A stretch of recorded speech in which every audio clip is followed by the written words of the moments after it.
अतस्मिस्तद व्याकरण का शब्द है ये। अतस्मिस्तद मतलब जो जैसा नहीं है वैसा दिखे। अतस्मिस्तद जो वस्तु वैसी नहीं है वो उसमें वैसा ज्ञान होना।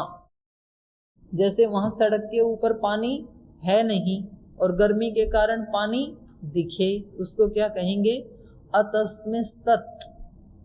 अतस्मिस्तत् में तस्मिस्तत् का ज्ञान होना। तस्मिस्तत् मतलब जो वास्तव में कोई जोड़ है, तालाब है और दूर से पानी दिखता है और पास जाके भी पानी मिलता है, तो ये क्या है? तस्मिस्तत्। और पहले वाला क्या है? अतस्मिस्तत्। यद अतस्मिस्तत् इति तद व्यभिचारी। जो वस्तु जैसी है नहीं और वो वैसी दिखे उसको कहते हैं व्यभिचारी, क्योंकि पास में जाने पर वो वैसी मिलेगी नहीं, तो उसी को व्यभिचारी कहते हैं। यत्तु तस्मिस्तत्, और जो जैसा दिख रहा था वैसा ही मिलता भी है, तद अव्यभिचारी, उसको कहेंगे अव्यभिचारी, और उसी को कहेंगे प्रत्यक्षम इति, उसी को प्रत्यक्ष कहेंगे। यहाँ मैंने जैसे आपको लक्षण बताए थे गो के, कि वो ऐसे कलर की है, श्वेत रंग की है, उसके 4 पैर हैं, एक पूंछ है, आंख है, ऐसा उसका नयन नक्शा है और उसके गले के नीचे एक शासना लटक रही है, और वैसा ही आपने गौशाला में जाके पाया, वैसा ही मिला आपको। इस ज्ञान को क्या कहेंगे? तस्मिस्तत्। ये व्यभिचारी नहीं होगा। तो प्रत्यक्ष का दूसरा विशेषण बता दिया, वो अव्यभिचारी ज्ञान होना चाहिए। दूरात् चक्षुषा ही अयम अर्थः पश्यन् अवधारयति धूम इति वा रेणु इति वा। जैसे कभी कभी ऐसे होता है, दूरात दूर खड़े हुए व्यक्ति को चक्षुषा आंख से दिखाई देता है। चक्षुषा ही अयम अर्थम पश्यन्, किसी पदार्थ को देखता है व्यक्ति दूर खड़ा होकर के, और न अवधारयति, उसको अवधारण नहीं होता है। धूम इति वा रेणु इति वा, ये वहां धूल सी दिखाई दे रही है, कहीं ये धूल है या ये कहीं धुआं है, ऐसा दिखता है धुंधला सा, तो ये धुआं है, कहीं अग्नि आदि लगी है, या ये मिट्टी उड़ी है। रेणु मतलब धूल, धूम मतलब धूम। तद एतत् इंद्रियार्थ सन्निकर्षोत्पन्नम अनवधारण ज्ञानम प्रत्यक्षम प्रसज्ये इत्यतः आह व्यवसायात्मकम इति। तीसरा विशेषण लगाया, ये प्रत्यक्ष किसको कहेंगे? व्यवसायात्मक ज्ञान को। व्यवसायात्मक मतलब निश्चयात्मक। जिस ज्ञान में, अब देखो वहां पर कोई धूल या धुआं उड़ रहा है, वो एक पदार्थ है, उसके साथ हमारी इंद्रिय का सन्निकर्ष भी हो रहा है। तो अगर ये विशेषण नहीं लगाते निश्चयात्मक वाला, तो लक्षण तो घटित हो रहा है, इंद्रिय और अर्थ का सन्निकर्ष हो रहा है, उस सन्निकर्ष से एक ज्ञान भी उत्पन्न हो रहा है, लेकिन ये ज्ञान कैसा है? निश्चयात्मक नहीं है। धूल है या धुआं है, ये उसमें संशय है, निश्चय नहीं है। तो ये ज्ञान भी, अगर ये शब्द विशेषण नहीं लगाते व्यवसायात्मकम, तो इसको भी प्रत्यक्ष ही कहते। फिर तो इसको प्रत्यक्ष तब कहेंगे जब वो सुनिश्चित हो जाए। तदेतत् इंद्रियार्थ सन्निकर्षोत्पन्नम अनवधारण ज्ञानम प्रत्यक्षम प्रसज्ये। इंद्रिय और अर्थ के सन्निकर्ष से उत्पन्न होने वाला ये जो अनवधारण ज्ञान है, माने अनिश्चयात्मक जो ज्ञान है, ये भी प्रत्यक्षम प्रसज्ये, ये भी प्रत्यक्ष होने लगता। इत्यतः आह, इस कारण से सूत्र में विशेषण लगाया व्यवसायात्मकम इति। वो ज्ञान निश्चयात्मक होना चाहिए, तब प्रत्यक्ष बनेगा।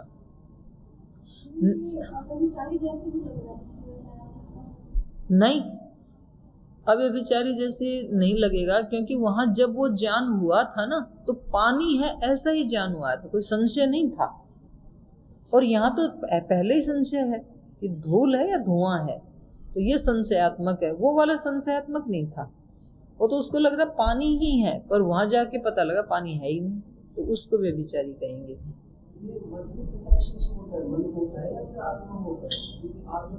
पहले जितना कह रहे उतना सुन लो, पहले प्रत्यक्ष को समझ लो। प्रत्यक्ष क्या है, ये सारे प्रश्न आएंगे आगे, है ना। न च एतत् मंतव्यम ऐसा नहीं मानना चाहिए।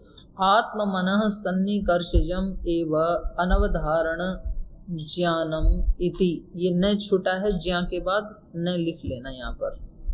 आत्म मनः सन्निकर्षजम एव अनवधारण ज्ञानम इति, ठीक है। ऐसे नहीं मानना चाहिए। न चेतत मंतव्यम आत्म मनः सन्निकर्षजम एव, आत्मा और मन के सन्निकर्ष से जो उत्पन्न होता है, अनवधारण ज्ञानम, जिसका हम अवधारण नहीं कर पाते हैं,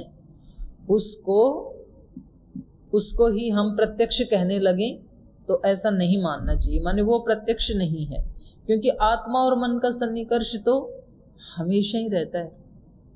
जब तक हम जागृत अवस्था में हैं तो आत्मा और मन का सन्निकर्ष तो है ही, और कोई ना कोई ज्ञान तो हमें होता ही रहता है, उसको प्रत्यक्ष नहीं कहेंगे।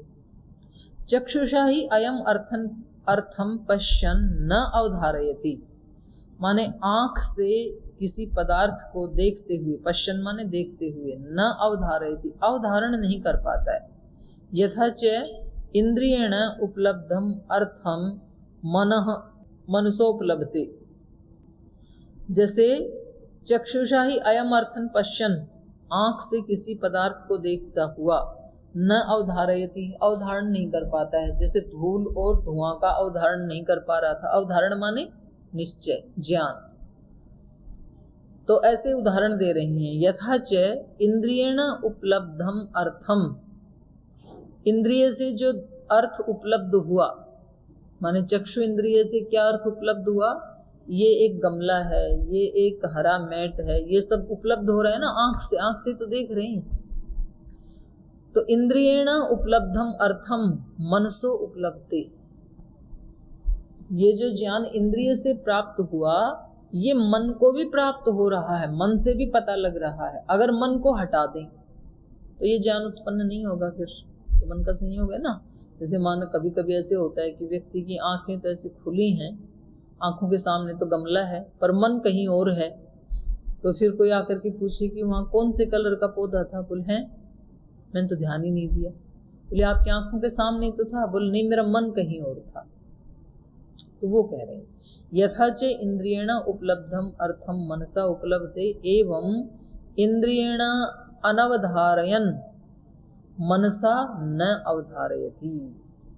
तो बोले जैसे इंद्रिय और उपलब्ध जो अर्थ है वो मन से व्यक्ति प्राप्त कर लेता है जब उसको अवधारण होता है, तो एवं वैसे ही इंद्रियेण अनवधारयन, जब वो इंद्रिय से ही अवधारण नहीं कर पाता है कि ये धूल है या धुआं है, तो मनसा न अवधारयति, मन से भी फिर अवधारण नहीं होगा।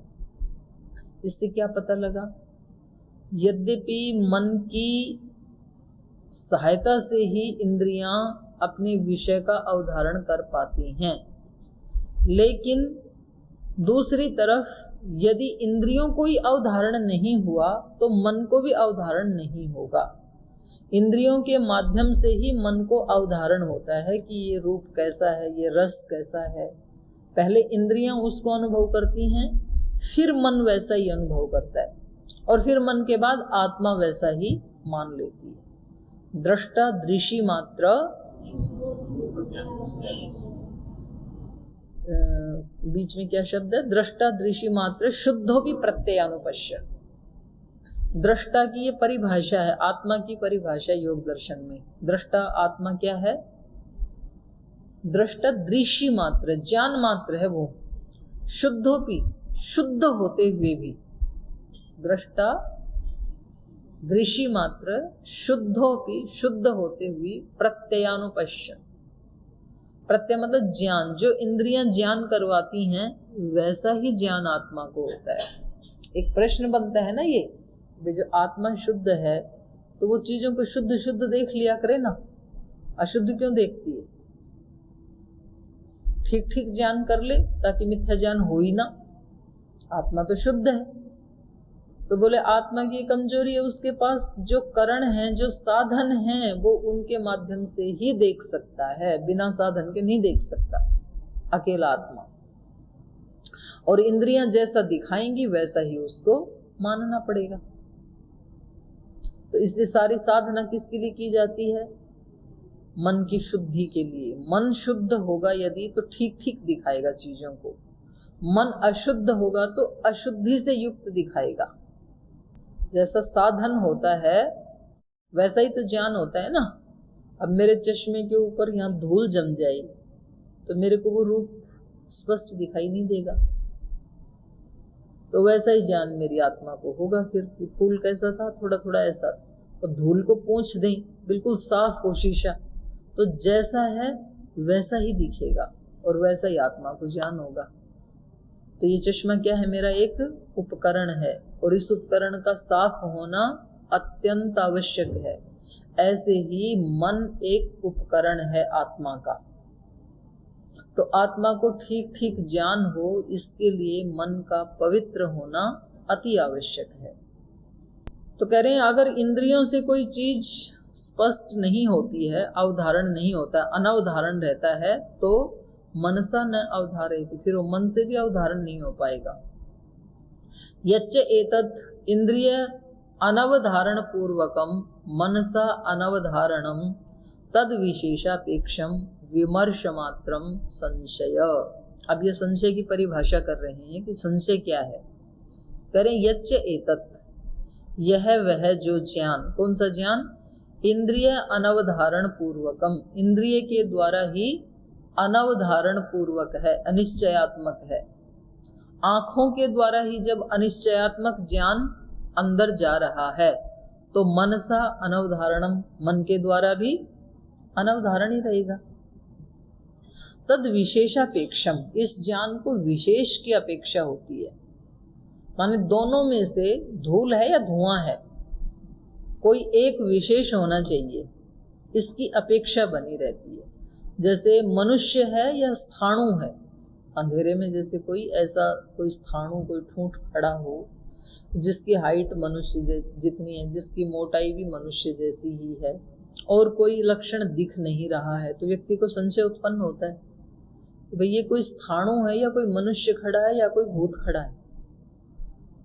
और फिर मानो उसने कुछ ऐसे हाथ हिला दिया तो फिर क्या हो जाएगा? मनुष्य है ये निश्चय हो जाएगा। विशेष की अपेक्षा होती है उससे पहले। तो ये विशेष है, अगर हाथ हिलता हुआ दिख गया तो मनुष्य है, अगर कोई पत्ता हिलता हुआ दिख गया तो स्थाणु है, तो उसको संशय कहते हैं। यद इंद्रिय अनवधारण पूर्वकम मनसा अनवधारणम ज्ञानम तद विशेषापेक्षम विमर्श मात्रम संशय न पूर्वम इति, उससे पहले नहीं। माने आत्मा और मन के विषय में सन्निकर्ष से, आत्मा और मन का तो सन्निकर्ष है ही हमेशा, लेकिन वो सन्निकर्ष होते हुए भी जब तक इंद्रिय से अवधारण ना हो जाए, इंद्रिय से जब तक सुनिश्चित ना हो जाए, तब तक उस अर्थ को संशय कोटि में ही रखेंगे, अनवधारण ही मानेंगे। न पूर्वम इति, उससे पहले नहीं। उससे पहले नहीं मतलब जब तक इंद्रिय से अवधारण न हो जाए तब तक मन से भी अवधारण नहीं होगा और आत्मा से भी अवधारण नहीं होगा। सर्वत्र प्रत्यक्ष विषये, सब जगह प्रत्यक्ष के विषय में ज्ञातु इंद्रियेण व्यवसाय, इस ज्ञाता को इंद्रियेण व्यवसाय, ज्ञाता मतलब यहाँ पर है आत्मा, ये जो जानने वाला, ज्ञान की प्राप्ति करने वाला जो ज्ञाता है, इसको व्यवसाय, व्यवसाय माने निश्चय, निश्चय किसके द्वारा होता है? इंद्रियों के द्वारा।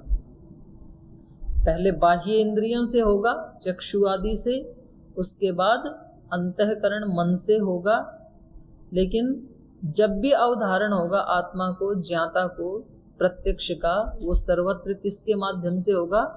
इंद्रियों के माध्यम से। इसलिए जो लोग मन की बहुत बुराई करते हैं, मन को गाली देते हैं, तो उनको ऐसे नहीं करना चाहिए, क्योंकि जब इस संसार का ठीक ठीक ज्ञान भी जब भी कराएगा ये मन ही कराएगा। तो मन हमारा बहुत ही महत्वपूर्ण उपकरण है। तो मन को हम जैसी जैसी वो देते रहेंगे सूचनाएं, नहीं संज्ञाएं, वो वैसा वैसा बनता जाएगा। जब हम अपने मन को कहेंगे ये तो बहुत बेकार है, ये तो बहुत चंचल है, तो मन वैसा ही होता जाएगा, तो जड़ है। पौधे को भी ऐसे होता है, वो तो जड़ है, हमारा मन तो फिर भी चेतना से युक्त होने के कारण चेतन जैसा है। आप पौधे के ऊपर ऐसे बहुत साइंटिस्ट हैं, उन्होंने प्रयोग किया कि एक पौधे को सुबह उठते ही उसके पास जा कर के उसको गाली गलौज करो, उसको बताओ तुम बहुत नालायक हो, कभी बढ़ते भी नहीं हो, सूखते ही चले जा रहे हो, तुम कुछ नहीं कर सकते हो, तो वो पौधा सूखता ही चला जाएगा। और दूसरे के पास जा कर के उसको खूब शाबाशी दो, उसको प्रेरणा दो, आप बहुत अच्छे हो, कितना प्यारा आपका रंग है, कितनी जल्दी आप ग्रोथ कर रहे हो, तो वो और जल्दी ग्रोथ करेगा। तो मतलब हमारे शब्दों का और भावनाओं का पेड़ पौधे के ऊपर जब असर पड़ता है, तो हम जो सोच रहे हैं और जो बोल रहे हैं उसका हमारे मन पे प्रभाव पड़ता होगा कि नहीं? सबसे ज्यादा पड़ता है, क्योंकि सबसे नजदीक तो हम ही। तो इसलिए व्यक्ति को हमेशा अपने मन को उत्साह देना चाहिए। दूसरा कोई उत्साह दे या ना दे, हम दूसरे से उत्साह की अपेक्षा करते रहते हैं। गुरुजन हमें उत्साह दें, माता पिता उत्साह दें, आप खुद अपने आप को उत्साह दीजिए। दूसरे, जब आप अपने आप को उत्साह देने लग जाएंगे ना, तो दूसरा आपको उत्साह ना भी देगा तो भी आप उत्साहित ही रहेंगे। और यदि आप स्वयं को उत्साह नहीं देते हैं, तो दूसरे कितना भी उत्साह दें फिर भी आप निरुत्साहित हो ही जाएंगे। संतों को कौन उत्साह देता है? खुद को खुद ही देते हैं। आपो दीपो भव का अर्थ यही तो है। परम पूज्य गुरुदेव को कौन प्रेरणा देता है? खुद ही खुद को प्रेरणा देते हैं। तो इसलिए दूसरे निंदा भी करें तो भी प्रभाव पड़ता नहीं है, अपना काम छोड़ते नहीं है। तो हमारा जो मन है ये हमारा बहुत महत्वपूर्ण इंद्रिय है और साधन है, यही हमें मोक्ष तक लेके जाएगा। इसलिए मन को कभी ऐसे गाली नहीं देनी चाहिए, बुरा नहीं कहना चाहिए कि इस मन के कारण हम साधना नहीं कर पा रहे, ऐसे नहीं कहना चाहिए साधक को। ये मन ही ऐसा साधन है जो हमें साध्य तक लेकर जाएगा, क्योंकि बिना साधन के आत्मा कुछ भी जान नहीं सकता है, यही साधन है। सर्वत्र प्रत्यक्ष विषय ज्ञातु इंद्रियण व्यवसाय, सब जगह माने परमात्मा का भी प्रत्यक्ष होगा तो इस ज्ञाता को इंद्रिय से ही व्यवसाय होगा। कौन सी इंद्रिय से? मन बुद्धि रूपी इंद्रिय से। पश्चान मनसा अनुव्यवसाय, माने पहले इंद्रिय व्यवसाय करती है किसी चीज का कि ये रूप अच्छा है या बुरा है, संसार अच्छा है या बुरा है। पश्चात उसके बाद मनसा अनुव्यवसाय, उसके बाद फिर मन निश्चित करता है। जैसा इंद्रिय ने दिखाया वैसा ही मन अनुव्यवसाय करता है, निश्चय करता है।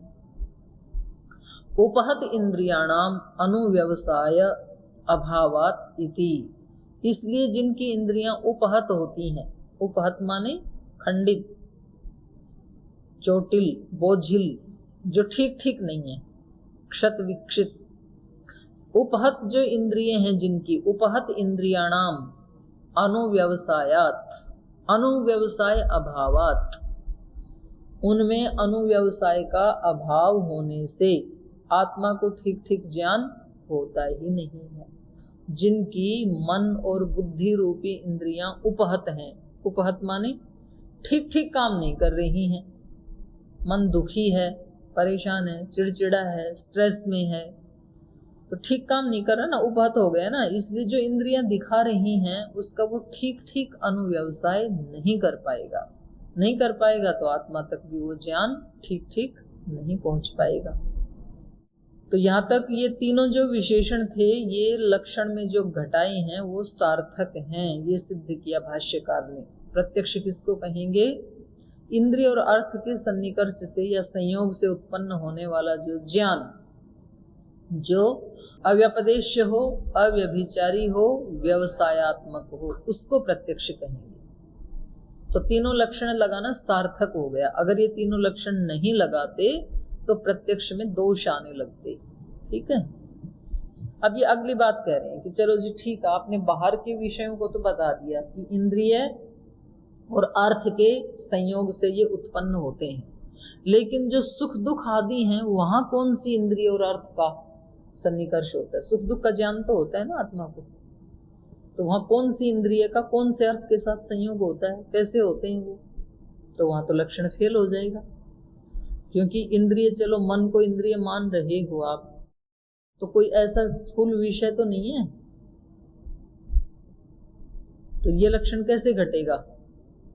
सुख दुख का प्रत्यक्ष होता है कि नहीं होता आत्मा को?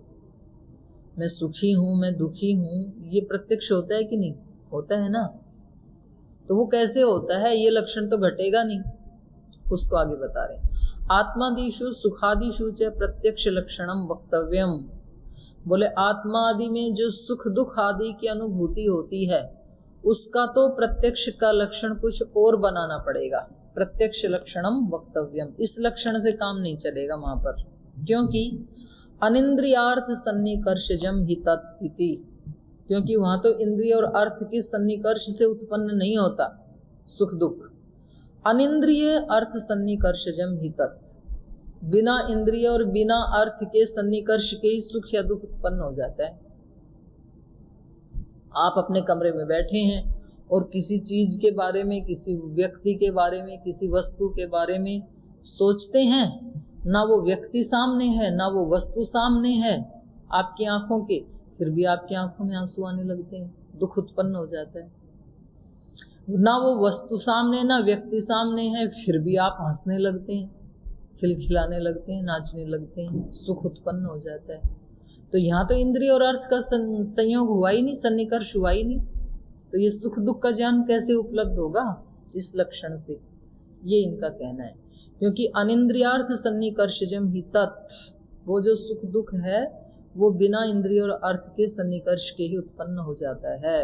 तो इसका उत्तर दे रहे हैं, इंद्रियस्य वै सतो मनसः।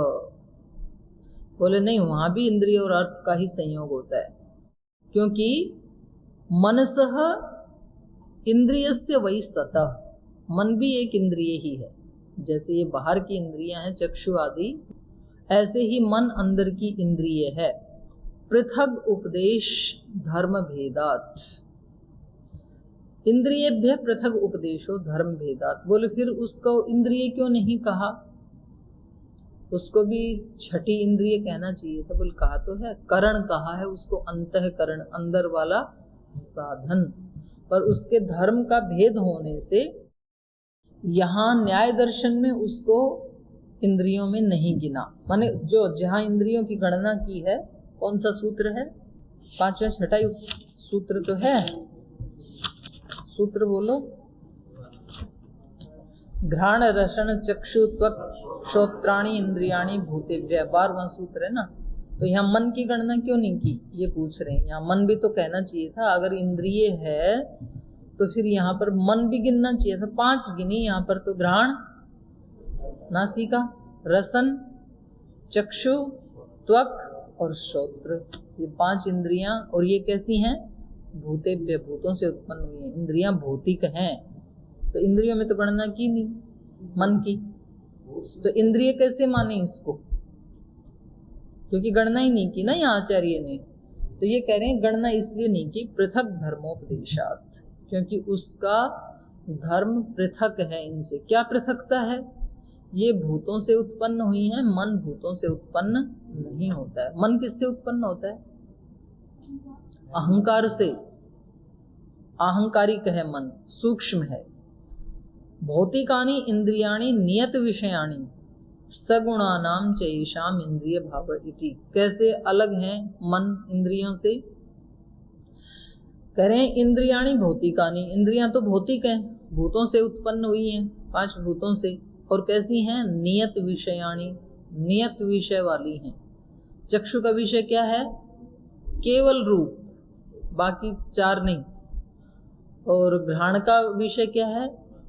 केवल गंध, नियत विषय वाली हैं। और मन का विषय क्या है? 5 के 5, उसका कोई नियत विषय नहीं, वो सर्व विषय वाला है मन। तो अंतर हो गया ना, इंद्रियों में पृथक धर्म हो गया। भौतिकानि इंद्रियाणि नियत विषयाणि सगुणानाम च एषाम इंद्रिय भाव। सगुणा नाम माने किसी एक गुण विशेष की अधिकता वाली हैं ये, माने गंध आदि गुण, जैसे घ्राणेन्द्रिय में गंध गुण की विशेषता है, चक्षु इंद्रिय में रूप गुण की विशेषता है, माने विशेष गुण है। तो सगुणा नाम च एषाम इंद्रिय भाव, ये जो इंद्रियों का भाव है पांचों का, इसमें किसी न किसी गुण की विशेषता है। मनसस्तु अभौतिकम, लेकिन मन क्या है? अभौतिक है, भौतिक नहीं है मन, अहंकार से पैदा हुआ है। सर्व विषयम च, और उसका कोई नियत विषय नहीं है, पांचों विषय ही उसके हैं, सब विषय वाला है वो।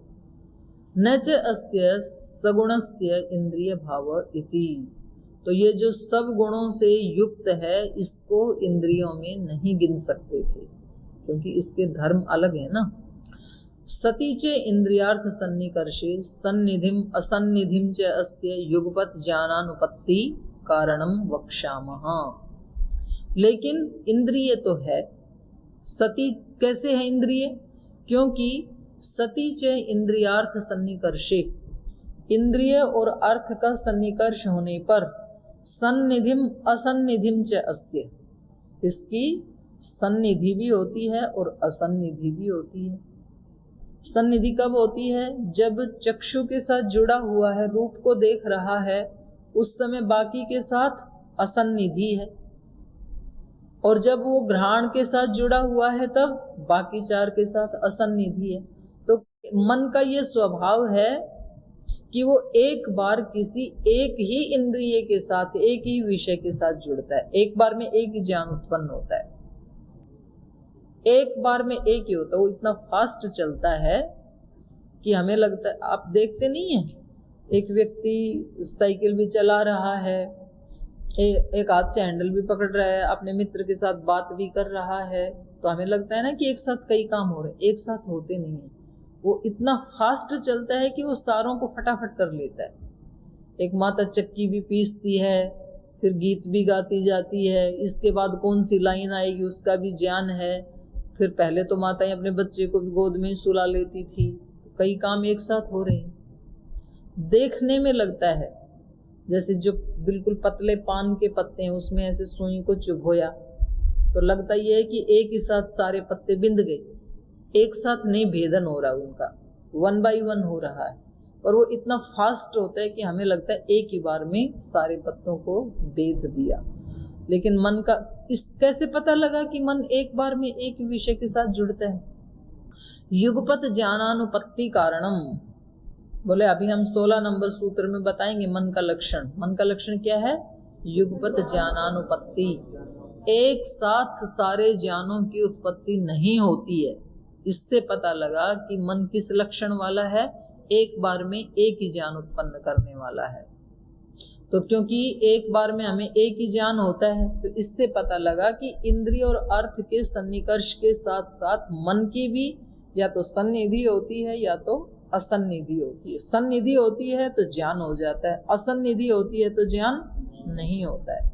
मनसश्चेन्द्रिय भावात् तन्न वाच्यम लक्षणांतरम इति, तो मन के भी इंद्रिय भाव वाला होने से, इंद्रिय ही होने से, न लक्षणांतरम वाच्यम, कोई दूसरा लक्षण बनाने की आवश्यकता नहीं है सुख दुख के लिए। तंत्रांतर समाचाराच एतत् प्रत्येतव्यम इति, और ये दूसरे जो वैशेषिक आदि दर्शन हैं उन दूसरे तंत्रों में, दूसरे शास्त्रों में भी मन का लक्षण किया है, तो वहां से भी जान लेना चाहिए। क्योंकि परमतम अप्रतिसिद्धम अनुमतम इति, जो किसी दूसरे का मत जिसका हमने प्रतिषेध नहीं किया तो अनुमतम इति, हम उसको स्वीकार ही कर रहे हैं। क्योंकि हमने न्याय दर्शन में वैशेषिक में जो मन का लक्षण बताया उसका प्रतिषेध नहीं किया, इसका मतलब हम उसको स्वीकार ही कर रहे हैं। अनुमतम ही तंत्र युक्ति ही, क्योंकि सारी चीजें किसी एक ही शास्त्र में नहीं कही जा सकती हैं। तो कुछ चीजें दूसरे शास्त्र से भी जब हम उसका विरोध नहीं कर रहे तो वहां से ले लेंगे, तो ये कोई दोष नहीं आएगा। तो आज ये प्रत्यक्ष का लक्षण पूर्ण हुआ। अब कल पढ़ेंगे अनुमान का लक्षण।